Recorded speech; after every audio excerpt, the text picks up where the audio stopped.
Inihahanda na ang pangunahing dinarayo at pinagsasambahan ng mga kababayan nating Muslim sa Davao City Islamic Center Mosque isang araw bago ang pagsisimula ng Ramadan. Yan ang ulat ni Regine Lanuza ng PTV Davao. Nalinis na ang Davao City Islamic Center Mosque sa Quezon Boulevard, corner San Pedro Extension, Davao City, isang linggo bago ang pagsisimula ng Ramadan. Ito'y bilang paghahanda sa pagunita sa isa sa mga pinakabanal na panahon para sa ating mga kapatid na Muslim.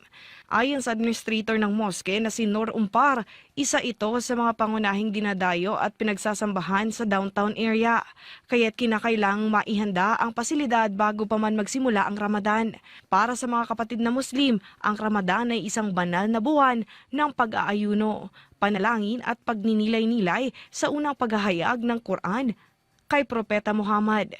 Tuwing Ramadan, sila ay nag-aayuno mula pagsikat ng araw hanggang sa paglubog nito.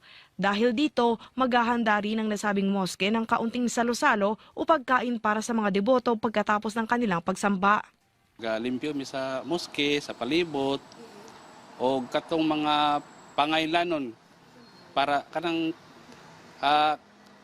kailangan para sa iftar kay naga-serve pod mi diri og free iftar. Karabang kanang nang i-break na nimo imong fast gani.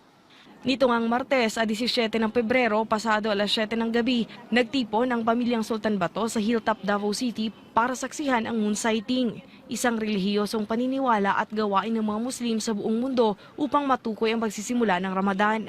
Ayon sa pamilya, unang pagkakataon nilang isinagawa ang moon sighting dito sa Davao City dahil sila ay mula sa Marawi City.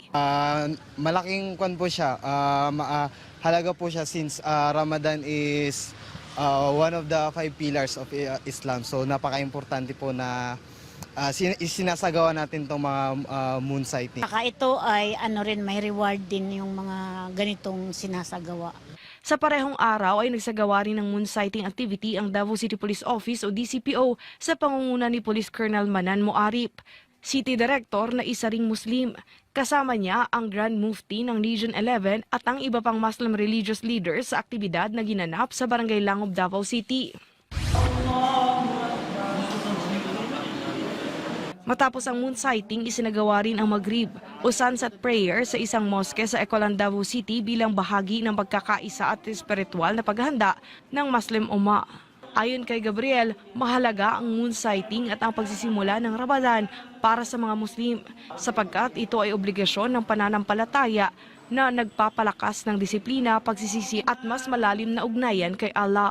Ang Ramadan natin ang pinaka-importante, isa sa mga pinaka-importanteng bagay sa ating buhay.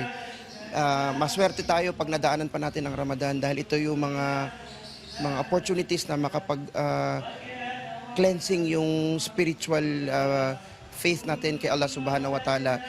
Dahil hindi nakita ang buwan noong gabi ng Pebrero 17, opisyal namang inanunsyo ng Bangsamoro government na February 19, 2026 ang itatakdang unang araw ng Ramadan. So, ang sabi po ng Propeta Muhammad sallallahu alaihi wasallam, mag-ayuno kayo pag makita niyo ang buwan ng Ramadan. At ganoon din, mag-break your fast ipakita niyo ang buwan ng Shawwal. So, ito bilang pagsunod po, sa sinabi ng ating Propeta Muhammad sallallahu alaihi wasallam. Ang Ramadan ay pagkakataon para sa mga kapatid na Muslim para pagtibayin ang pananampalataya at ugnayan kay Allah. Regine Lanuza para sa Pambansang TV sa Bagong Pilipinas.